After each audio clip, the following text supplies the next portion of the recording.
তা আমরা যে প্রতিষ্ঠানে আছি জগৎগুরু ছিল প্রভুপাদের সেবা। তা আমরা প্রথমে একটু প্রভুপাদের গুণমহিমা কীর্তন করব, প্রভুপাদের জীবনী থেকে একটু পাঠ করে আমরা শ্রবণ করব।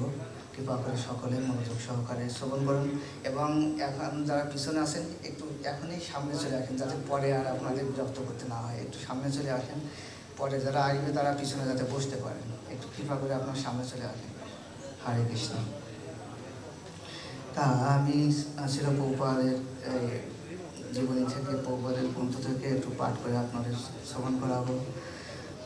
প্রভুপাদ যখন নিউ ইয়র্ক সিটিতে অবস্থান করছিলেন, তখনকার একটা ঘটনা, সেটা আমি পাঠ করব। নিউ ইয়র্ক সিটি 9ই এপ্রিল 1969। ছিল প্রভুপাদ তার কৃষ্ণ ভাবনামৃত সংঘের জন্মস্থান নিউ ইয়র্কে এসেছিলেন। সেখানে প্রায় গত 3 বছর ধরে তার আন্দোলন বিকশিত হচ্ছিল। যদিও এখানে একটি মন্দির প্রতিষ্ঠিত হয়েছিল এবং তার গ্রন্থাবলী বিতরণ হচ্ছিল, তবুও তাকে সেখানে যেতে হচ্ছিল তার ভক্তদের অনুপ্রাণিত করার জন্য। তার উপস্থিতি তাদের মধ্যে উদ্যম এবং সাহসের সঞ্চার করত। তার ব্যক্তিগত উপস্থিতি ছাড়াই তারা গত 7 মাস ধরে কাজ চালিয়ে যাচ্ছিল, কিন্তু তার উপস্থিতি যখন তিনি তার ঘরে বসে তার সঙ্গদান করতেন, তার প্রয়োজন ছিল অপরিসীম। এই অন্তরঙ্গ সঙ্গ ছিল অনবদ্য। নবীন এবং প্রবীণ বহু ভক্ত 26 নম্বর 2nd অ্যাভিনিউতে ছিল প্রভুপাদের আবাসস্থলে ভিড় করত। প্রভুপাদ বলেছিলেন, একজন সাংবাদিক আমাকে প্রশ্ন করেছিল এবং তারপর একটি আর্টিকেল লিখেছিল, স্বামীজি হচ্ছেন ক্ষুদ্রকায় একজন ব্যক্তি, কিন্তু তিনি এক মহৎ বাণী প্রচার করছেন। সেই কথা সত্যি। আমি ছোট, কিন্তু এই যে বাণী তা ছোট নয়। ব্রহ্মানন্দ প্রভুপাদকে একটা গ্লোব দেখিয়েছিল, যাতে রঙিন কালি দিয়ে ইসকনের কেন্দ্রগুলি দেখানো হয়েছিল। এখন নর্থ ক্যারোলিনাতেও একটি কেন্দ্র হয়েছে, ব্রহ্মানন্দ বলছিল। তাহলে 15টি হলো। প্রভুপাদ জিজ্ঞাসা করছিলেন। তিনি এক ভক্তের থেকে আর এক ভক্তের দিকে তাকাতে তাকাতে হাসছিলেন। আমি চাই যে তোমরা প্রত্যেকে গিয়ে একটি মন্দির প্রতিষ্ঠা করো, তাতে অসুবিধা কোথায়? একটি মৃদঙ্গ নাও, তারপর একজন এসে তোমার সঙ্গে যোগ দেবে, সে একটি করতাল নেবে। আমি যখন প্রথম এখানে এসেছিলাম, তখন ব্রহ্মানন্দ আর অচ্যুতানন্দ আমার কীর্তনে নাচত। তারপর কীর্তনের পর শত শত মানুষ এই দোকানঘরের মন্দিরে এসে কীর্তন এবং নৃত্যে যোগ দিত। মেয়েরাও আসতো। এটা রুক্মিণী জিজ্ঞাসা করেছিল। তাতে কোনো ক্ষতি নেই। প্রভুপাদ বলেছিলেন, শ্রীকৃষ্ণ পুরুষ পোশাক বা স্ত্রী পোশাক কোনো ভেদাভেদ দেখেন না। অর্থাৎ স্ত্রী শরীর দুর্বল, কিন্তু পারমার্থিক দিক দিয়ে তাতে কিছু আসে যায় না। নিত্যানন্দ প্রভুর উপস্থিতিতে তার পত্নী জাহ্নবা দেবী প্রচার করেছিলেন, প্রথমে তোমাদের এই দর্শনটি বুঝতে হবে, তোমাদের প্রশ্নের উত্তর দিতেও প্রস্তুত হতে হবে। শ্রীকৃষ্ণ তোমাদের বুদ্ধি দেবেন। যেমন সমস্ত প্রশ্নের উত্তর দেওয়ার জন্য আমি প্রস্তুত ছিলাম না, কিন্তু শ্রীকৃষ্ণ আমাকে বুদ্ধি দিয়েছেন। জয় জগৎগুরু ছিল প্রভুপাদ কি জয়। তা আমরা এখান থেকে কি বুঝলাম? প্রভুপাদ বলছেন যে তোমরা যদি সবাই একটা মন্দির প্রতিষ্ঠা করো, তার অসুবিধা কোথায়? আমরা একটা নামহট্ট সৃষ্টি করতে ভয় পাই বা দ্বিধাদ্বন্দ্ব পড়ে যাই। এখানে একটা নামহট্ট আছে, এখানে আর একটা করবো কিনা, এরকম বিভিন্ন কিছু মনে করি। তা প্রভুপাদ বলছে যে তোমরা প্রত্যেকেই একটা মন্দির প্রতিষ্ঠা করো, আর এই জন্য অসুবিধা কি? একটা মৃদঙ্গ নিয়ে তুমি বসে যাও, দেখবা যে তোমার সাথে আর একজন করতাল নিয়ে বসে গেছে। এইভাবে ভক্ত আসবেই। তা এজন্য আমাদের কী করতে হবে, যে প্রভুপাদের এই বাণীকে সার্থক করার জন্য আমাদের সাহস নিয়ে আমাদের নামহট্ট, আমরা তো নামহট্ট দিয়েই আমাদের ভক্তি জীবনে শুরু হয়। হরে কৃষ্ণ। তা আমরা যেন সেই প্রভুপাদের সেই কথাকে আমরা সার্থক করি। জয় জগৎগুরু ছিল প্রভুপাদ কি জয়। হরি বল। এখন আমরা গীতা থেকে তো একটা শ্লোক পাঠ করবো। যাই হোক, আমরা আগামী 17 তারিখ, তাই না, 17 তারিখে আমাদের শ্রী আগাধী মহোৎসব অনুষ্ঠান সরি 20 তারিখ, তা 20 তারিখ সেই উপলক্ষে আজকে আমরা সেটা একটু আলোচনা করার চেষ্টা করব চিরাগরি মহোৎসব সম্পর্কে। তার আগে আমরা শ্রীমদ্ ভগবদ্গীতা থেকে ছোট একটা শ্লোক আমরা সংক্ষিপ্তভাবে আলোচনা করব। তার আগে আমরা সকলে মঙ্গলাচরণ করবো একসাথে।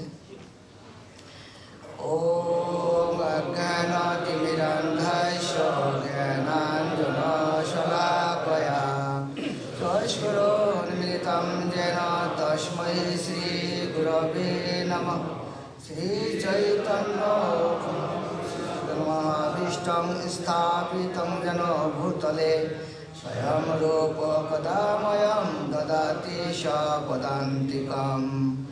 वन्देऽहं श्रीगुरु श्रीयुतपदकमलं श्रीगुरून् वैष्णवाञ्च श्रीरूपं साग्रजातं सहगणो रघुनाथान्वितं तं सजीवं साद्वैतं सवधूतं परिजनसहितं कृष्णचैतन्यदेवं श्रीराधाकृष्णपादं सहगणललिता श्रीविशाखान्वितं च।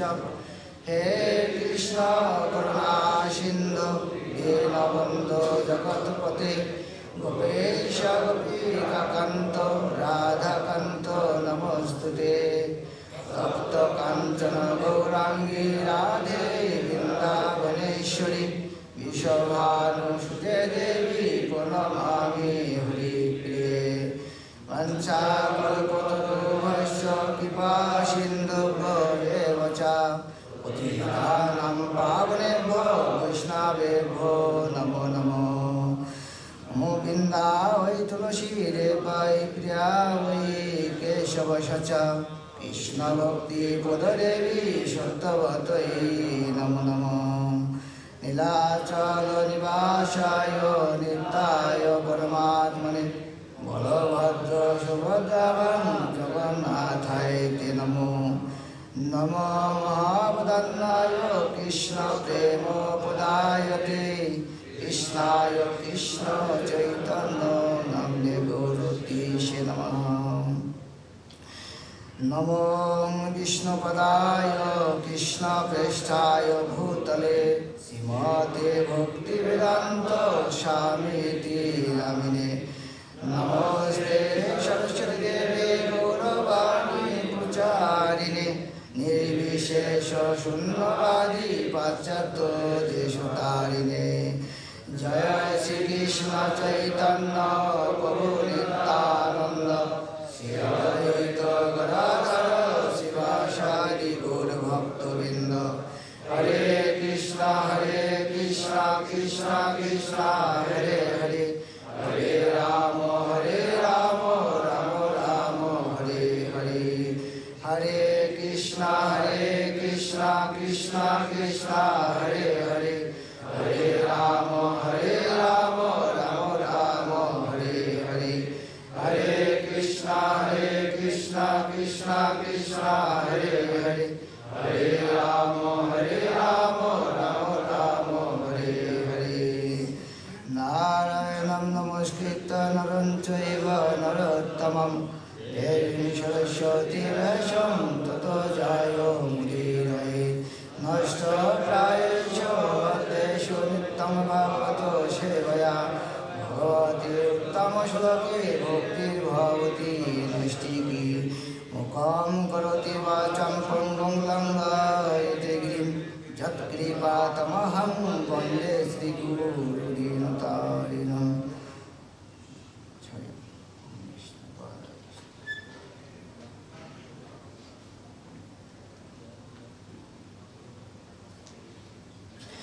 ओम नमो भगवते वासुदेवाय। ओम नमो भगवते वासुदेवाय। ओम नमो भगवते वासुदेवाय।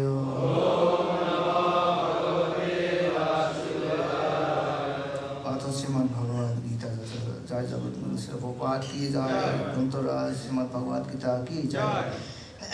আমার দ্বিতীয় অধ্যায় সাংখ্যযোগ শ্লোক নম্বর 58,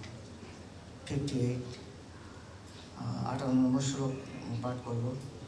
আমি একবার পাঠ করি, কৃপা করে সবাই, তারপরে আমরা একসাথে পাঠ করব।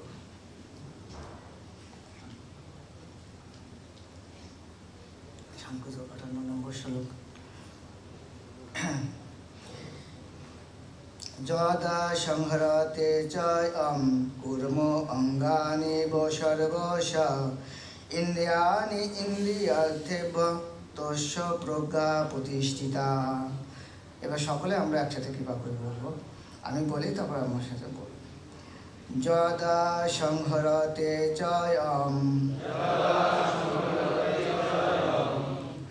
কুর্ম অঙ্গানি সর্বশা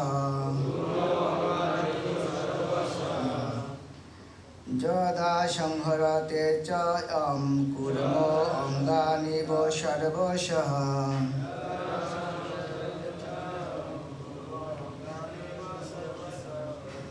ইন্দ্রিয়াণি ইন্দ্রিয়ার্থেভ্যঃ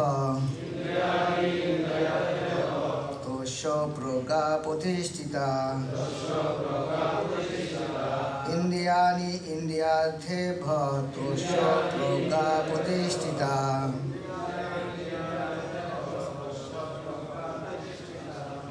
কৃপা করে কেউ পাঠ করবে।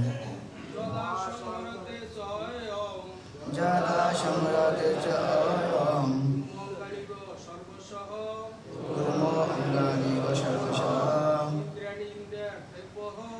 ইন্দ্রিয়াণি ইন্দ্রিয়ার্থেভ্যঃ তস্য প্রজ্ঞা প্রতিষ্ঠিতা। আর কেউ? যদা সংহরতে চ কুর্ম অঙ্গানি সর্বশঃ ইন্দ্রিয়াণি ইন্দ্রিয়ার্থেভ্যঃ তস্য প্রজ্ঞা প্রতিষ্ঠিতা। হরি। যদা সংহরতে চ কুর্ম সর্বশা ইন্দ্রিয়াণি ইন্দ্রিয়ার্থেভ্যঃ তস্য প্রজ্ঞা প্রতিষ্ঠিতা। হরি বল। যাই হোক, আমরা এখানে করি, কারণ আমাদের সামনে যে আলোচনাটা আছে ওটাই আমাদের আজকে একটু গুরুত্বপূর্ণ। আমরা শব্দ অর্থ, গীতার গান, অনুবাদ এবং তাৎপর্য করেছেন আন্তর্জাতিক কৃষ্ণ ভাবনামৃত সংঘের প্রতিষ্ঠাতা আচার্য শ্রী ভক্তিবেদান্ত স্বামী শিল প্রভুপাদ।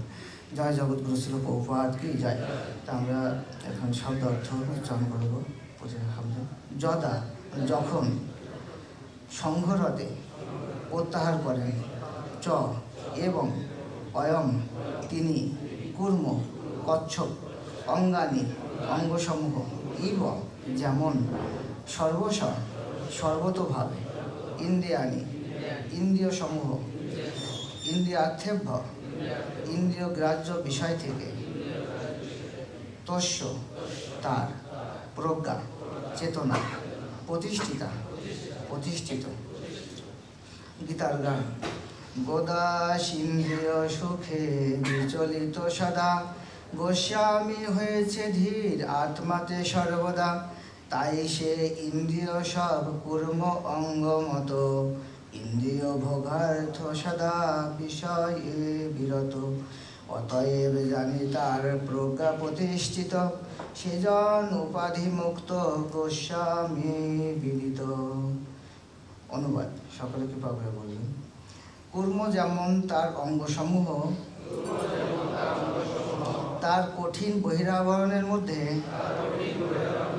সংকুচিত করে, তেমনি যে ব্যক্তি তার ইন্দ্রিয়গুলিকে ইন্দ্রিয়ের বিষয় থেকে প্রত্যাহার করে নিতে পারেন, তার চেতনা চিন্ময় জ্ঞানে প্রতিষ্ঠিত। উপরে তাৎপর্য কি যায়। আত্মতত্ত্বজ্ঞানী যোগী অথবা ভগবত ভক্তের লক্ষণ হচ্ছে তিনি তার ইচ্ছা অনুসারে তার ইন্দ্রিয়গুলিকে দমন করতে পারেন। অধিকাংশ মানুষই তাদের ইন্দ্রিয়ের দাসত্ব করে, অর্থাৎ তাদের ইন্দ্রিয়ের নির্দেশ অনুযায়ী পরিচালিত হয়। প্রকৃত যোগীকে এভাবে চিনতে পারা যায়। ইন্দ্রিয়গুলিকে বিষধর সর্পের সঙ্গে তুলনা করা হয়। সাধারণ অবস্থায় ইন্দ্রিয়গুলি স্বেচ্ছাচারী, উচ্ছৃঙ্খল, কিন্তু সাপুড়ে যেমন সাপকে পোষ মানায়, যোগী বা ভগবত ভক্ত ঠিক তেমনভাবে তাদের ইন্দ্রিয়গুলিকে নিজের ইচ্ছা অনুসারে পরিচালিত করেন। তিনি তাদের কখনই স্বাধীনভাবে কোনো কাজ করতে দেন না। শাস্ত্রে কর্তব্য, অকর্তব্য, বিধিনিষেধ সম্বন্ধে নানা রকম নির্দেশ দেওয়া আছে। এই সমস্ত বিধিনিষেধের নির্দেশগুলি আচরণ করার মাধ্যমে ইন্দ্রিয়গুলিকে সংযত না করতে পারলে ঐকান্তিক নিষ্ঠার সঙ্গে ভগবত ভক্তি সাধন করা যায় না। এই সম্বন্ধে এখানে খুব সুন্দরভাবে কূর্মের উদাহরণ দেওয়া আছে।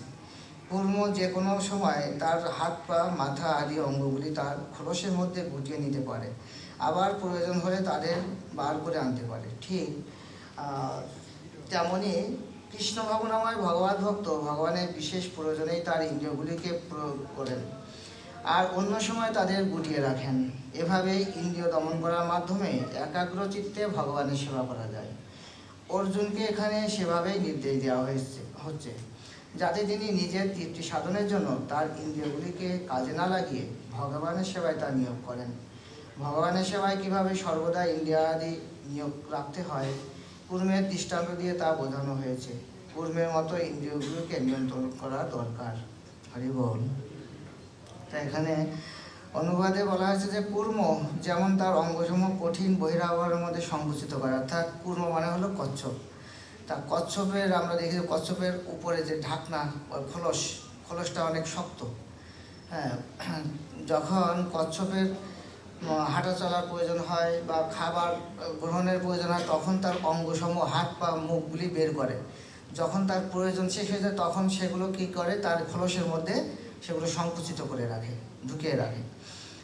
তেমনই যে ব্যক্তি তার ইন্দ্রিয়গুলিকে ইন্দ্রিয়ের বিষয় থেকে প্রত্যাহার করে নিতে পারেন, তার চেতনা চিন্ময় জ্ঞানে প্রতিষ্ঠিত। তা যে ব্যক্তি ইন্দ্রিয়গুলিকে আমরা জানি আমাদের ইন্দ্রিয় কতগুলি? ইন্দ্রিয় একাদশ ইন্দ্রিয়, মূলত 10 ইন্দ্রিয়, সাথে সূক্ষ্ম ইন্দ্রিয় একটা।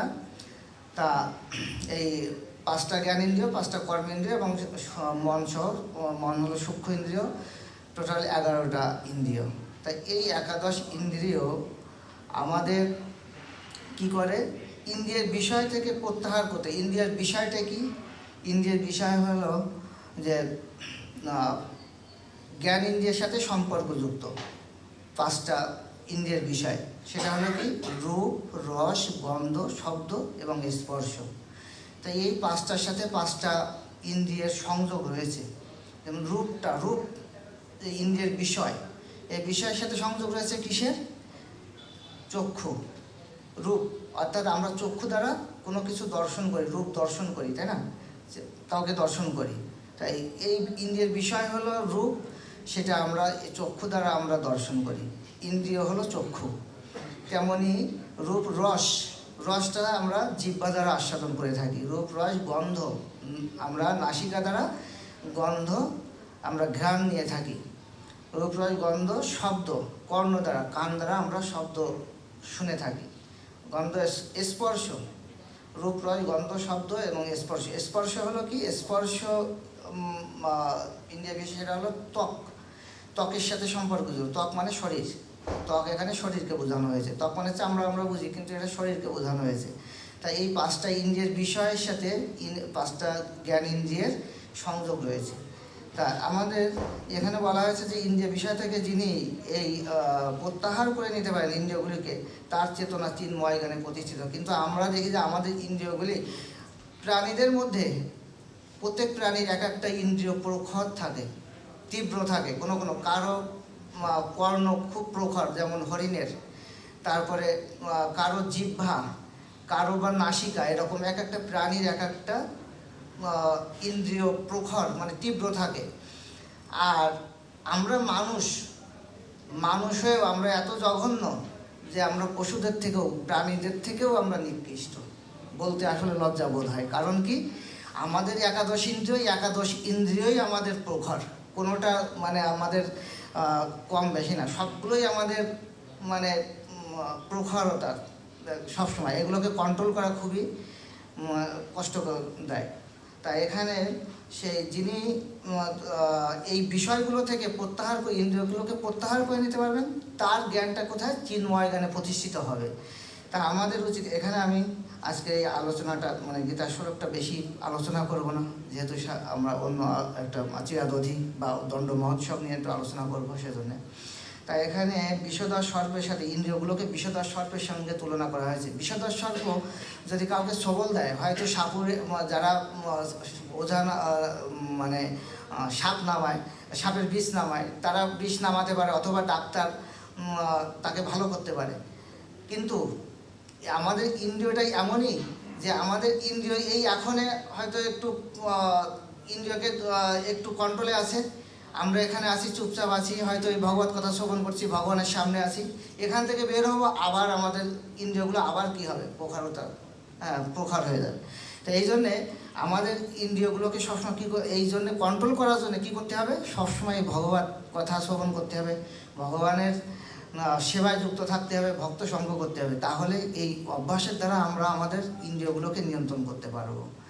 তা যাই হোক, আজকে গীতার আলোচনা আমি এখানেই রাখছি। এখানে যদি কারো কোনো প্রশ্ন থাকে গীতার এই শ্লোকের মধ্যে, তা হয়তো দুই একটা প্রশ্ন করতে পারে, যদি কোনো কারো কিছু জানা থাকে গীতার শ্লোকের উপরে। না হলে তাহলে আমরা এখানে গীতা বিশ্রাম রাখছি। জয় জগৎ শ্রী প্রভুপাদ কি জয়, গ্রন্থরাজ ভগবত গীতা কি জয়।